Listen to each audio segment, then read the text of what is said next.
On our broadcast tonight, the final responsibility lies with me, says President Park Geun-hye in her first public apology to the nation over a ferry disaster that's killed more than 300 people.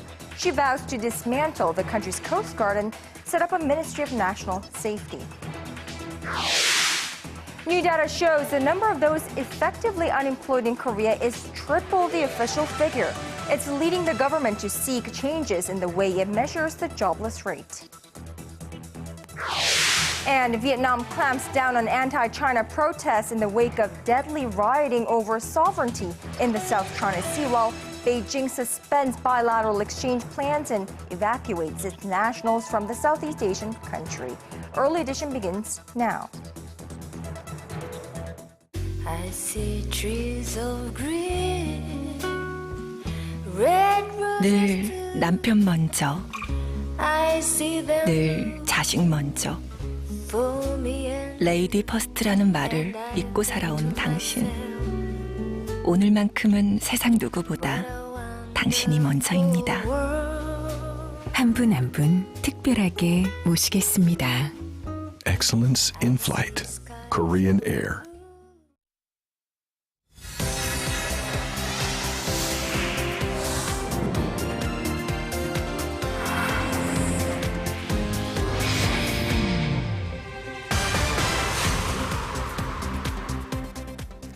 It is 5 a.m. in New York, 1 p.m. in Abu Dhabi, and 6 on a Monday evening here in Seoul. This is Early Edition at 6, live from Seoul. I'm Moon Geon-hye. I'm Daniel Chen. Thank you for joining us. 33 days have passed since the Sewol ferry sank off Korea's southwestern coast, taking with it the lives of hundreds of people, many of whom were high school students. On this Monday, President Park Geun-hye, in a nationally televised address that ended with tears being shed, apologized for the disaster and laid out measures to bolster national safety. As our correspondent Choi Sun reports, topping the list was dismantling the country's Coast Guard. 이번 사고에 제대로 대처하지 못한 최종 책임은 대통령인 저에게 있습니다. For the first time since the Sewol ferry accident last month, President Park directly apologized to the nation.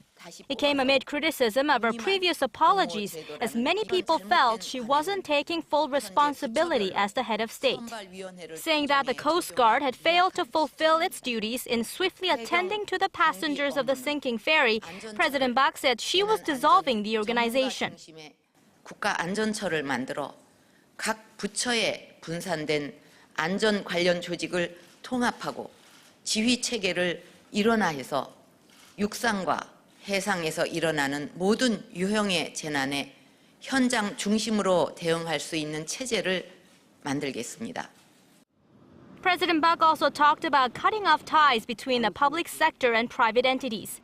Claims of cronyism between the two have been blamed for the government's insufficient and lax handling of the disaster.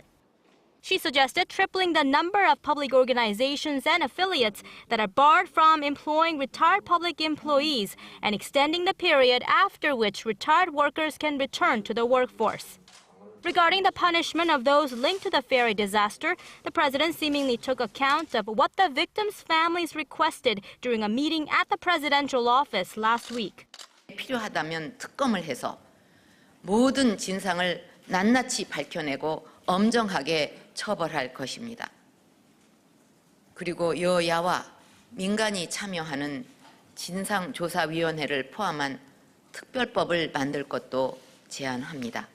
As she read out the names of some of the ferry victims, President Park said that she will not leave their deaths in vain and designate April 16, the day of the sinking, as a day to remember their sacrifices.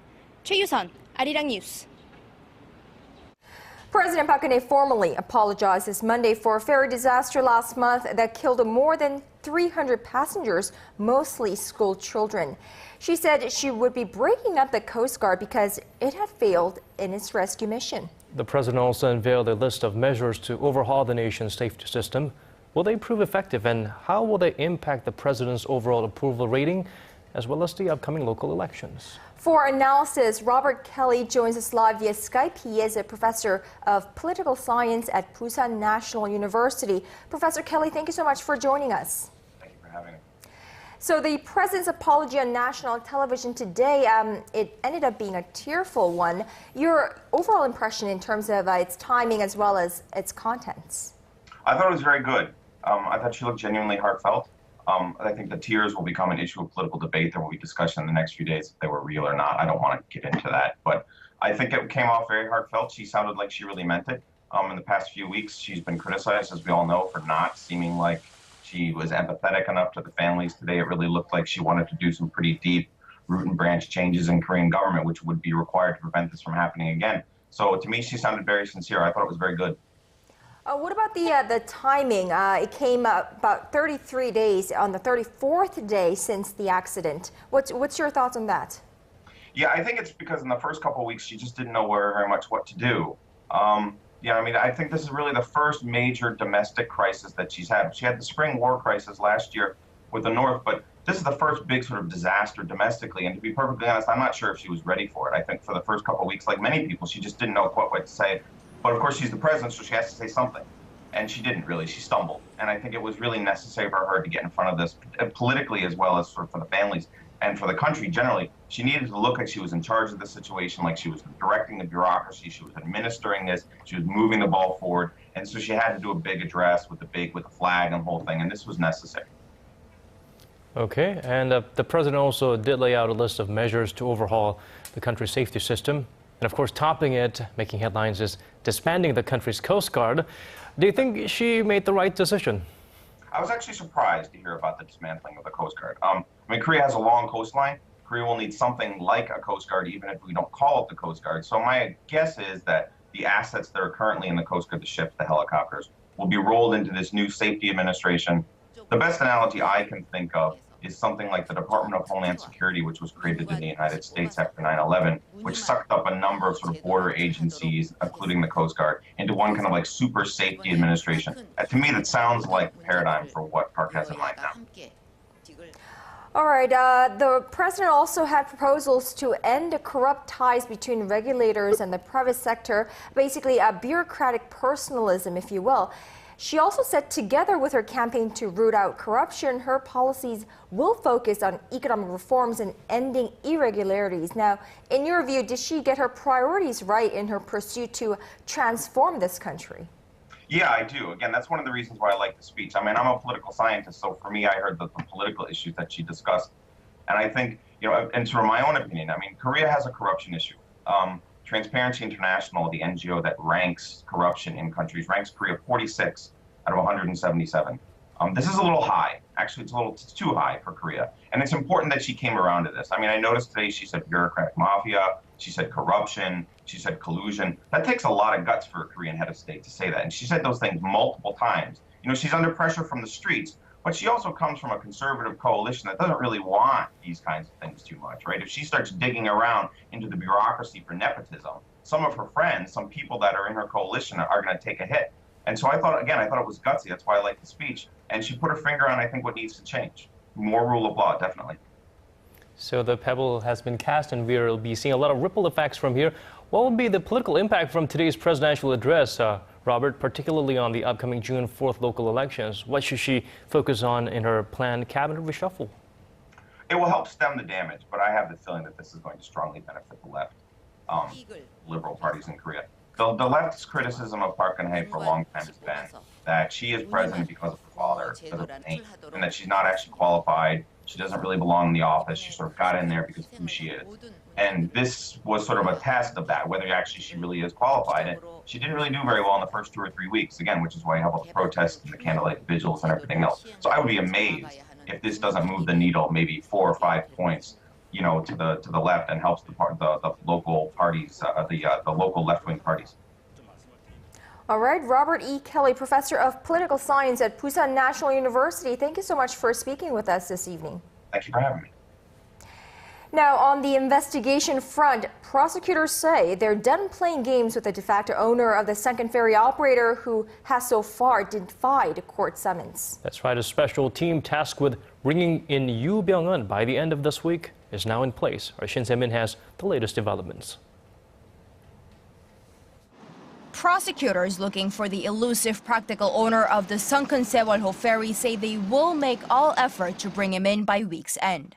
In a briefing held Sunday, the leader of the Sewolho Investigation Task Force said a special squad of more than 40 detectives would be formed to track Yu Byung-hun down and arrest him. He said Yu and his family have mocked the government and challenged authority in defying orders to come in for questioning. The 73-year-old is suspected of tax evasion and embezzlement of millions of dollars from company affiliates owned by him and members of his family. Prosecutors believe his illegal actions contributed to the sinking of the Sewolho ferry. Yu is presumed to be holed up inside a religious compound his family owns in Gyeonggi-do province. The area is currently surrounded by supporters of Yu who are blocking off authorities from entering. The prosecution has said it is considering raiding the compound. Arrest warrants for Yu's second son and eldest daughter, both of whom are residing abroad, have been issued after the two failed to appear for questioning. Yu's eldest son, who was involved in the day-to-day operations of the company that owned the Sewolho ferry, has also refused to cooperate with prosecutors. His whereabouts are unknown. Over a month has passed since the Sewolho ferry capsized off the southwestern coast of Korea. The confirmed death toll from the tragedy stands at 286, with 18 victims still unaccounted for. Shin Se-min, Arirang News. Taking center stage on a month-long parliamentary session that kicked off on this Monday in Seoul's National Assembly, of course, will be the ferry disaster. The Korean people want lawmakers to put aside their political differences and come up with substantive results, but with the rival parties already bickering over the timing and the scope of the investigation, there are fears the next 30 days could end up being an unproductive grind. Our political correspondent, Kim Young-gil, has this report. The Sewolho ferry tragedy will dominate this month's parliamentary extraordinary session. Under the plans already agreed upon by the ruling Saenuri Party and the main opposition New Politics Alliance for Democracy, a request for a parliamentary investigation into the disaster will be submitted on Tuesday.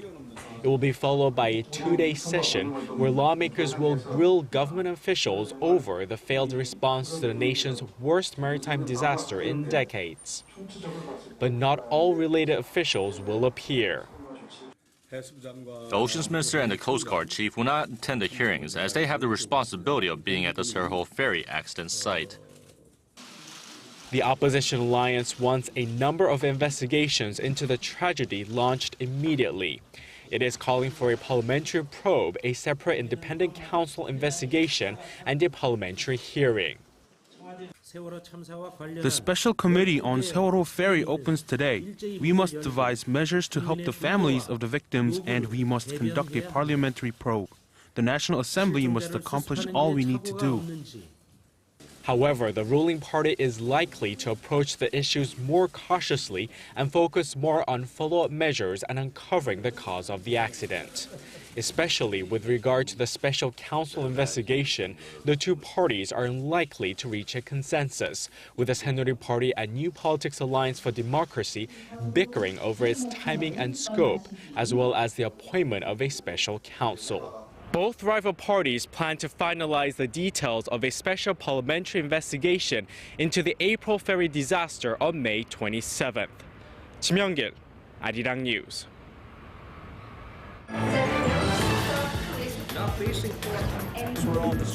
Digging deeper, getting to the bottom of stories that impact your life. Talking with you on air and online. Connecting you with experts on the world's most pressing issues. News and current affairs at its best with Moon Gon-young and Daniel Che on Early Edition at 6.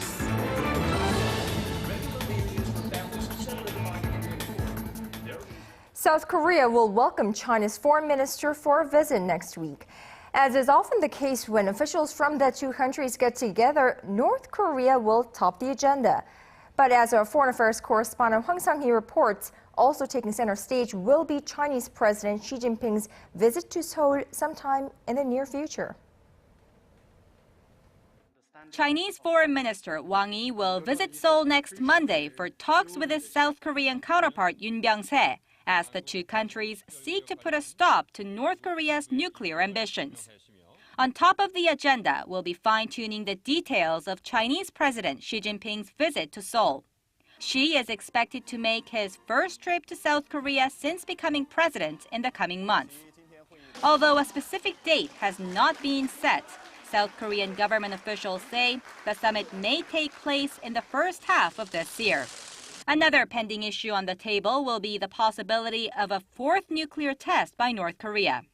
While North Korea appears ready to conduct a test at any time, Beijing may use Wang's visit to send a clear message to Pyongyang that its nuclear ambitions will not be tolerated and could result in stronger sanctions. At the same time, it could reiterate the need for dialogue to settle tensions on the Korean peninsula. Beijing and Seoul during Wang's visit may also exchange opinions about Japan's denial of history and its push for collective self-defense.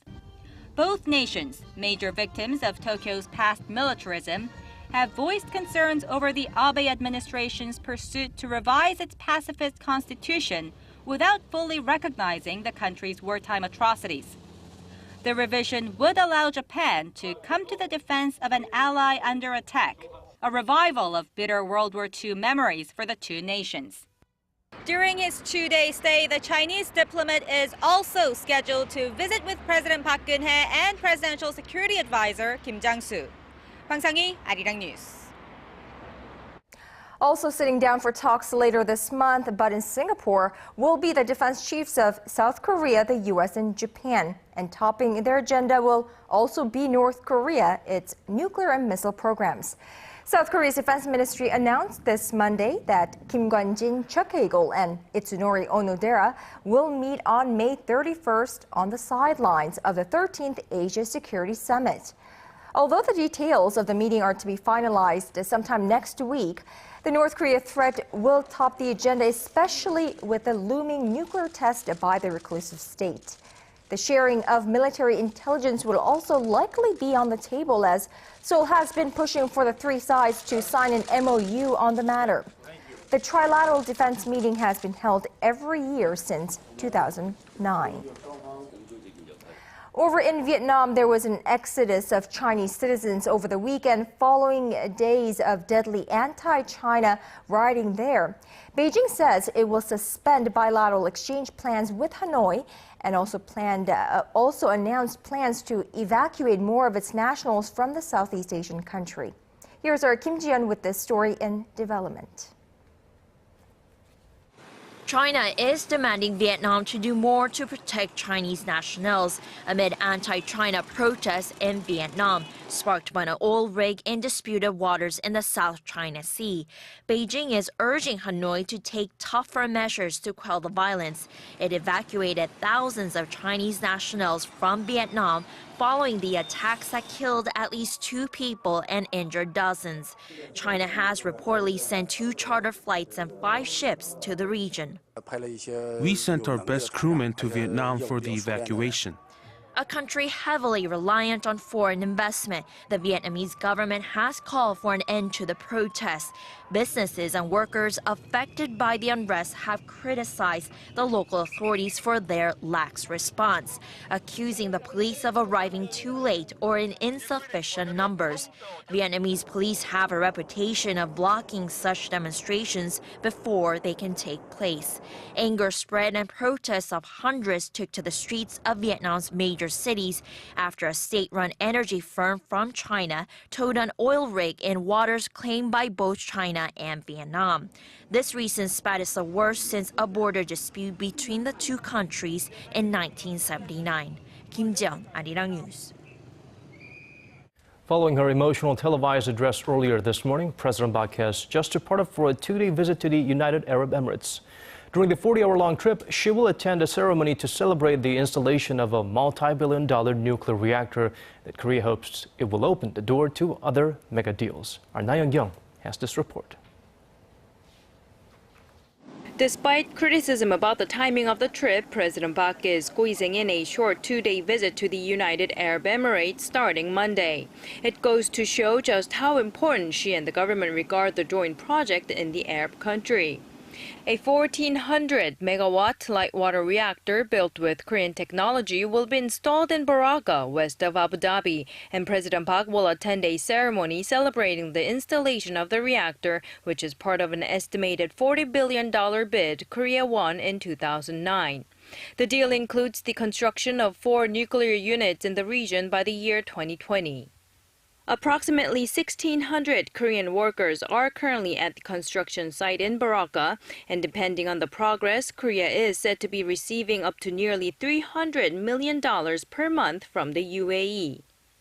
The first nuclear unit is not expected to be completed until 2017, but Korean government officials are hoping President Park's visit this week will demonstrate the nation's strong commitment to the project and send a message to other countries that may be considering similar deals with Korea.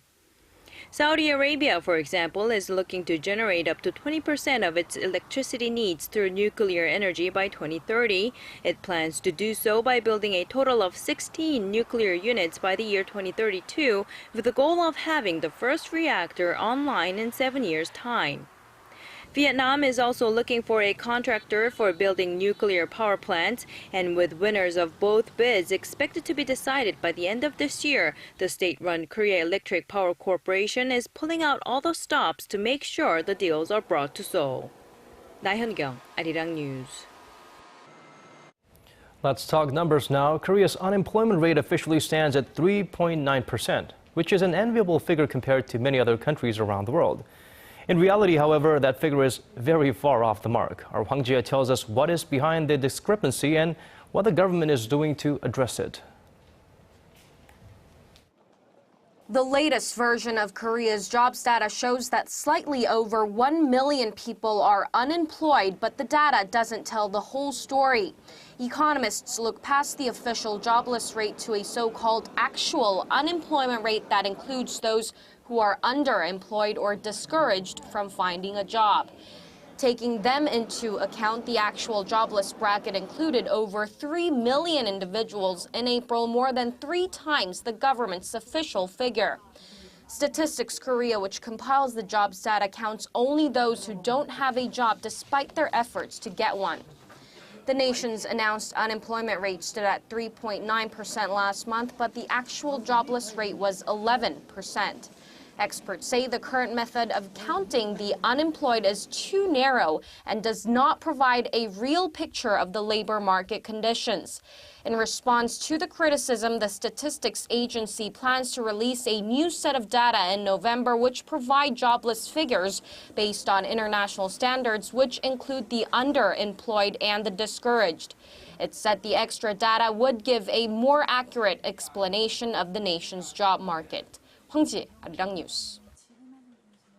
Moving on to the tech realm, Samsung's dominance isn't merely limited to the smartphone market. 7 out of 10 smartwatches sold globally during the first quarter this year were made by the Korean firm. U.S.-based market research firm Strategy Analytics says Samsung Electronics shipped out some 500,000 smartwatches in the first 3 months of this year, good for more than 71% of the global market. Now that's a big jump from the 52% recorded last year, and also far ahead of Samsung's 2 closest competitors in the market, Sony and Pebble, which both had 11% of the market in the first quarter.